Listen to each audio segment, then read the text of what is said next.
მსხვილი ნაწლავის კიბო ერთ-ერთი ყველაზე გავრცელებული ონკოლოგიური დაავადება, რომლის თავიდან აცილება შესაძლებელია დროული სკრინინგის საშუალებით. რატომ არის ეს თემა განსაკუთრებით მნიშვნელოვანი დღეს? რამდენად ინფორმირებულია საზოგადოება და რამდენად ხელმისაწვდომია სკრინინგი საქართველოში? ასევე ვისაუბრებთ მთავარ გამოწვევებზე, რატომ არ გადის მოსახლეობის დიდი ნაწილი სკრინინგს და რა შეიძლება გაკეთდეს, რომ სკრინინგი უფრო ხელმისაწვდომი და გამოყენებადი გახდეს. გაიგეთ მნიშვნელოვანი ინფორმაციას, რომელიც შეიძლება ცხოვრების გადაჭრის წინაპირობაც კი გახდეს.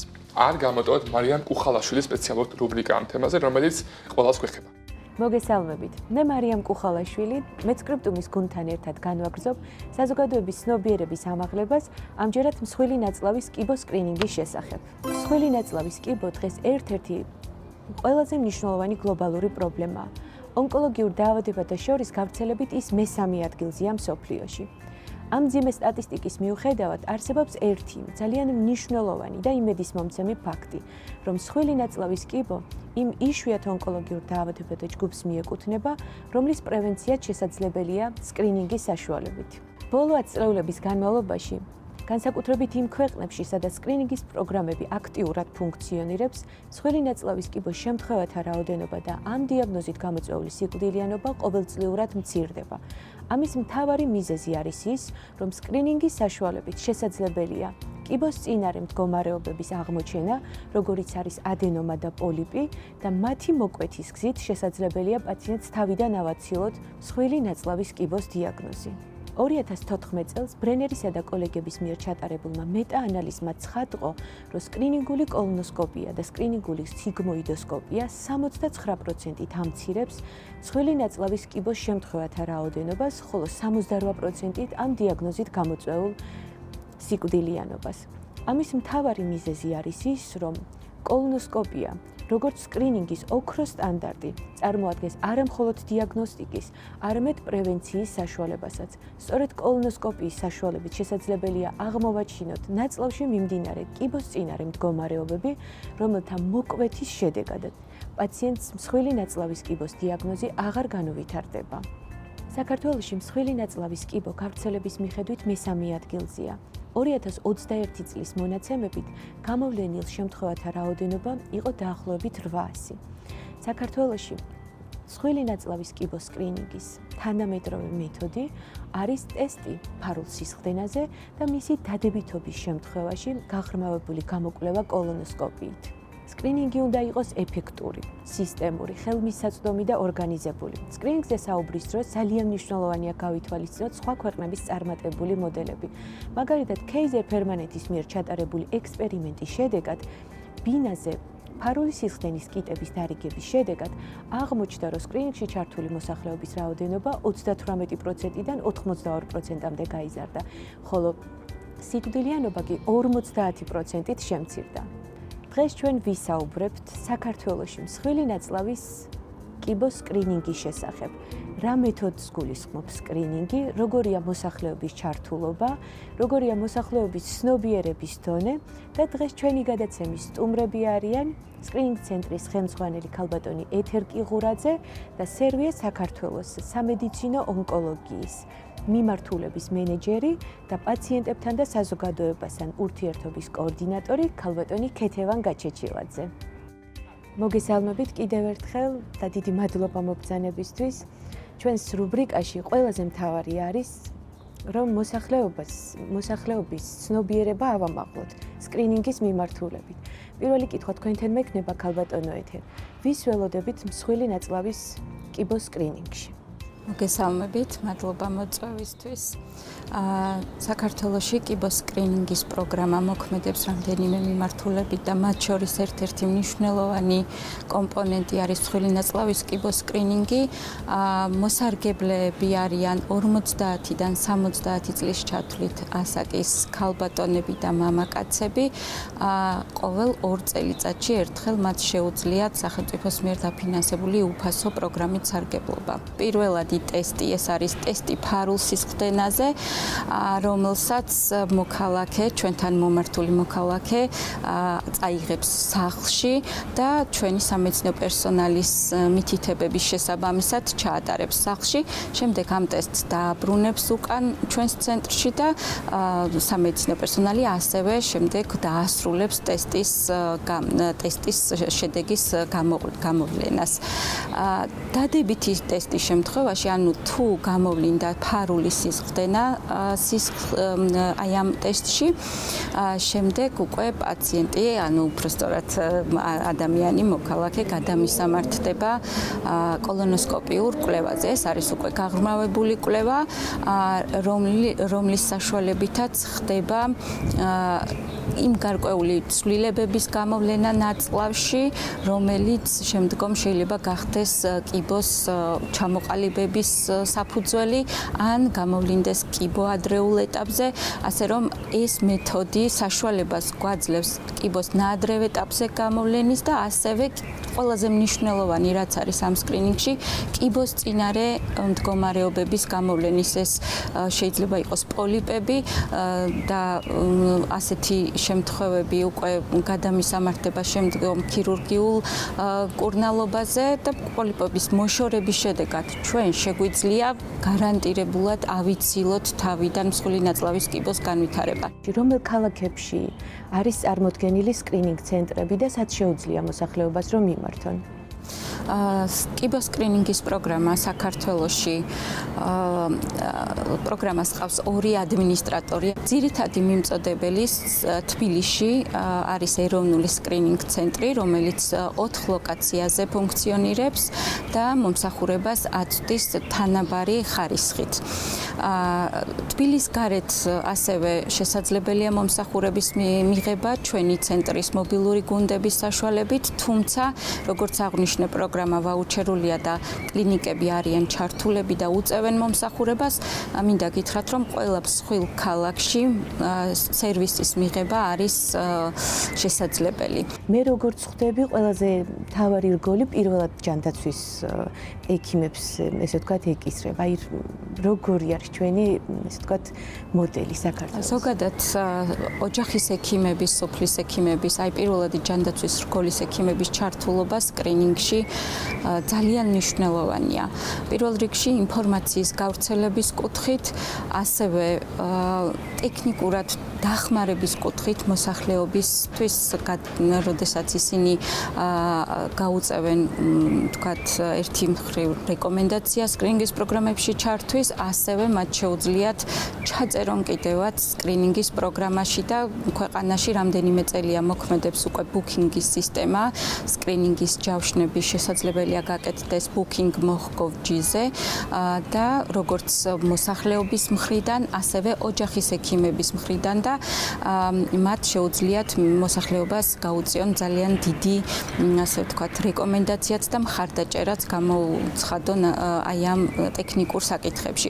ჩვენი სტუმარია სერვიე საქართველოს საზოგადოებასთან და პაციენტებთან ურთიერთობის კოორდინატორი ქალბატონი ქეთევან გაჩეჩილაძე და მე ვიცი რომ ამ კომპანიას რა თქმა უნდა თქვენთან ერთად ძალიან ბევრი აქვს გაკეთებული ინფორმაციის გავრცელების კუთხით, მოსახლეობისთვის ინფორმაციის მიწოდების კუთხით. ანუ მე იმის თქმა მინდა რომ სოციალური პასუხისმგებლობის ფარგლებში მათ ბევრი აქვს გაკეთებული. ამიტომ მე მინდოდა მისი აქ ჩვენთან ერთად ყოფნა ყოფილიყო სამაგალითო სხვებისთვის. და დარწმუნებულია რომ ბევრი გამოეხმაურება და ბევრისთვის ეს მაგალითის მიმცემი იქნება. კეთი, შეგიძლიათ გითხრათ, რომ აი რა გაკეთებულა თქვენი კომპანიის სახელით ცნობიერების ამაღლებაში, მსხვილი ნაწლავის კიბოს სკრინინგის ცნობიერების ამაღლებაში და რა გეგმები გაქვთ სამომავლოდ ამ მიმართულებით? მარი, უპირველეს ყოვლისა მადლობას მოგახსენებ მოწვევისთვის და ესეთი საინტერესო თემის ირგვლივ საუბრისთვის. მინდა გითხრათ, რომ ჩვენი კომპანია, ფრანგული ფარმაცევტული კომპანია Servies მისია გახლავთ თერაპიული პროგრესის ერთგულება პაციენტების საჭიროებების და მოთხოვნილებების დასაკმაყოფილებლად. შესაბამისად, პაციენტი დგას ჩვენი ყველა ქმედების ცენტრში და პაციენტის საჭიროების დაკმაყოფილება წარმოადგენს ჩვენ სტრატეგიულ მიმართულებას და ჩვენი ყველა ქმედების, ასე ვთქვათ, მამოძრავებელ ძალას. Როგორ შეიძლება ის განხორციელდეს ერთი მხრივ ინოვაციური მედიკამენტების შექმნით და რა თქმა უნდა ხელმისაწვდომობის გაზრდის ამ მედიკამენტებისადმი და მეორე ძალიან მნიშვნელოვანი კომპონენტი გახლავთ დაავადების შესახებ ცნობიერების გაზრდა. რა შემიძლია ამ მიმართულებით თქვა, 7 წელია უკვე სერვიე მსხვილი ნაწლავის კიბოს მიმართულებით მუშაობს და ზუსტად 7 წლის წინ გავიცანით სკრინინგ ცენტრი პირადად ქალბატონი ეთო და იქიდან მოყოლებული ყოველწლიურად მარტის თვეში ვატარებთ საინფორმაციო კამპანიას. რატომ მარტის თვეში? მარტი ლურჯი მარტის სახელით მთელ მსოფლიოში აღინიშნება როგორც კოლორექტული ანუ მსხვილი ნაწლავის კიბოს შესახებ ცნობიერების ამაღლების თვე. და ჩვენ ვახორციელებთ ასევე ვატარებთ უფრო სწორად საინფორმაციო და საგანმანათლებლო კამპანიას სხვადასხვა მედია საშუალების გამოყენებით, იქნება ეს ტელევიზია, იქნება ეს რადიო თუ სოციალური მედია, სადაც საუბარია ამ დაავადების რისკ ფაქტორების შესახებ, იმისთვის რომ მოსახლეობას, ჯანმრთელ ადამიანებს მოდიფიცირებად რისკ ფაქტორებზე ზემოქმედების საშუალებით კონდეთ, ასე ვთქვათ, რაღაცა იარაღი, როგორ შეიძლება თავიდან აიცილონ ასეთი ტიპის კიბოს განვითარება. ასევე საუბარი შეეხება ნიშნებსა და სიმპტომებს, იმისთვის რომ ადამიანმა ძალიან ადრეულად შეძლოს ამოიცნოს ამ კიბოს საეჭო სიმპტომი და მეთანხმები რომ სამწუხაროდ სპეციფიური სიმპტომი ამ კიბოს არ აქვს, მაგრამ თუნდაც საეჭო სიმპტომი და დროულად მიმართოს ექიმს. და უმნიშვნელოვანესი წილი ჩვენს საინფორმაციო და საგანმანათლებლო კამპანიებში უჭირავს სკრინინგის თემის, სკრინინგის შესახებ ცნობიერების ამაღლებას. და ეთომ აღნიშნა, რომ ჩვენ ეს კამპანიები ერთობლივად გვაქვს დაგეგმილი, ერთობლივად ვატარებთ და სკრინინგთან დაკავშირებით ასევე მინდა გითხრათ ის, რომ ჩვენი კომპანიის ხედვა გახლავთ მდგრადი გარემო შენარჩუნება და შესაბამისად შენ სწორად ახსენე სოციალური პასუხისმგებლობა არის ჩვენი, რომ მაქსიმალურად ასე ვთქვათ, გავზარდოთ სკრინინგული პროგრამების შესახებ ცნობიერება, ვინაიდან სკრინინგი რეალურად ამცირებს შორსწასული ფორმების განვითარებას და რეალურად ამსუბუქებს ჯანდაცვის სისტემის ტვირთს. ამითი ჩვენი სოციალური პასუხისმგებლობის ფარგლებში ნამდვილად ვეხმარებით გარემოს მყარი გარემოს შენარჩუნებაში, ასე ვთქვათ. მიუხედავად ჩატარებული ღონისძიებებისა, სკრინინგში ჩართული მოსახლეობის რაოდენობის მაჩვენებელი საკმაოდ დაბალია. აი ყველაზე დიდ გამოწვევად რას ფიქრობთ, რა მიგაჩნიათ და ამ მიმართულებით როგორ შეგვიძლია რომ ვიმოქმედოთ, რომ ეს გარკვეულწილად სტიგმა, პლუს ცნობიერების დონე შევცვალოთ და ჩართულ მოსახლეობათა პროცენტულობა გავზარდოთ. სწორედ აღნიშნეთ თქვენ, რომ პროგრამის გამოწვევა არის პროგრამაში ჩართულობის მაჩვენებელი, ეგრეთ წოდებული მოცვის მაჩვენებელი. მიუხედავად იმისა, რომ ჩვენს ქვეყანაში ხელმისაწვდომია სერვისები, გამართული სერვისები, სკრინინგული და პრაქტიკულად ჩვენ გვაქვს ყველა ის მეთოდი, რომელიც მოწოდებულია ჯანმრთელობის მსოფლიო ორგანიზაციის მიერ ამ მიმართულებით, მეორე ნაწილი, რაც შეეხება რაოდენობის სიმცირეს, პროგრამაში ჩართულობას, ეს ნამდვილად პრობლემაა და გამოწვევაა ჩვენს ქვეყანაში. ძუძუს და საშუალო ნოსყელის მიმართულებით გაცილებით მაღალია ჩართულობა პროგრამაში და მსხვილი ნაწლავის კიბოს სკრინინგი რჩება ასევე დიდ გამოწვევად ამ მიმართულებით. წლიდან წლამდე ჩვენ ვცდილობთ, რომ რაც შეიძლება მეტი კამპანია ჩავატაროთ, მოსახლეობას მივაწოდოთ მაქსიმალურად ზუსტი ინფორმაცია, რა კვლევებს მოიცავს და ეს ძალიან მნიშვნელოვანია, რადგან ეს თქვენ სტიგმა ახსენეთ და ყველას გონია, რომ რაღაც განსაკუთრებულ ჩარევასთან არის ეს პირველადი ტესტი დაკავშირებული და ამ დროს ძალიან მარტივია, როგორც ვახსენე მე, თვითონ ეს FOB ტესტი ან FIT ტესტი მიაქვს მოსახლეობას სახლში შეუძლია წაიღო და იქ ჩაატარონ ეს ყველაფერი და არ არის დაკავშირებული არანაირ დისკომფორტთან, ტკივილთან და ასე შემდეგ. თამამად შეგვიძლია ვთქვათ, რომ მსხვილი ნაწლავის კიბოს სკრინინგს შეუძლია კიბოს წინარე მდგომარეობების გამოვლენა და კიბოს თავიდან აცილება. ეს ძალიან მნიშვნელოვანია, რომ ყველამ კარგად გაიგოს და არ შეშინდნენ გარკვეულ კვლევების შიშიც არ ქონდეთ დიაგნოზის შიში პირიქით და კიდევ ერთი მნიშვნელოვანი მომენტია, რომ სკრინინგი არ არის კიბოს გამოვლენის, ასე ვთქვათ, მეთოდი და კვლევა. ეს არის ჯამრთელობის მონიტორინგი, ასე დავარქვათ და რეალურად ესეც არის. იმიტომ რომ სტატისტიკა ამას მოწმობს, რომ ჩვენთან მომართული ადამიანების ძალიან დიდი პროცენტი 95%-ზე მეტი აბსოლუტურად ჯამრთელია იმ დაავადებასთან მიმართებით, რასაც ჩვენ ვიკვლევთ. ამიტომ ასეთი ფორმით უნდა შევხედოთ ამას, რომ ვიკონტროლოთ ჩვენი ჯამრთელობა სკრინინგის მეთოდებით და თუ კი რაიმე პატარა ცვლილებაც არის, დროულად მივხედოთ. ასე რომ ყველას მოუწოდებ ჩაერთონ სკრინინგის პროგრამაში, მიმართონ ჩვენ ცენტრებს და იყვნენ მშვიდად შემდეგ. ჩვენ ამ რუბრიკაში ქალბატონო ეთერ სულ ვცდილობთ და მომავალშიც ეს იქნება ჩვენი ერთ-ერთი მთავარი მიზანი, რომ მოსახლეობას ავუხსნათ, რომ რეალურად უსიმპტომო პაციენტებს ეკუთვნით სკრინინგი. რა თქმა უნდა, სიმპტომების არსებობისთანავე დაუყოვნებლივ უნდა მიმართონ ექიმს, მაგრამ უსიმპტომო პაციენტების კვლევა არის სკრინინგი. და განსაკუთრებით ალბათ ყურადღებას მივაქცევდი იმ პოპულაციას, იმ ადამიანებს, ვისაც აქვთ გარკვეული, ესე ვთქვათ, დაავადებები, როგორც არის ნაწლავის პოლიპოზური სინდრომი, რომელსაც აქვთ თვითონ ნაწლავის კიბოს ოჯახური დიაგნოზი. ასეთ შემთხვევაში უფრო მეტი სიფრთხილე არის საჭირო. და კიდევ ერთხელ სიფრთხილე ნიშნავს იმას, რომ ჩვენ თავიდან შეგვიძლია ავიცილოთ ეს დიაგნოზთან დაკავშირებული ყველა ეს კურნალობის გართულებები, ფინანსური კუთხით, ემოციური კუთხით. ეს არის კიბოს წინარე მდგომარეობების ან აღმოჩენა, ან საერთოდ გამორიცხვა. აქ საუბარი რა თქმა უნდა არ არის, როგორც თქვენ აღნიშნეთ, კიბოს დიაგნოსტირებაზე.